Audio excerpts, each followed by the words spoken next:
Hi people, మీరు గణేష్ నిమజ్జనం ఎలా ఎంజాయ్ చేస్తారో కమెంట్ చేయండి. మేము ఎలా ఎంజాయ్ చేస్తామో చూడండి.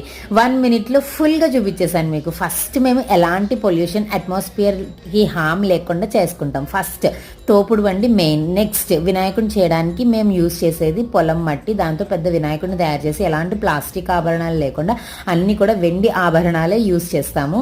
అండ్ అలంకరణ అంతా తీసేసి ఆ వినాయకుడికి కొంచెం పూజ చేసి నైవేద్యం పెట్టి అప్పుడు నిమజ్జనానికి తీసుకెళ్తారు. ఎయిర్ పొల్యూషన్ లేకుండా ఉండడానికి తోపుడు బండి, సౌండ్ పొల్యూషన్ లేకుండా ఉండాలి కాబట్టి వేద పారాయణతో మాత్రమే తీసుకెళ్తారు.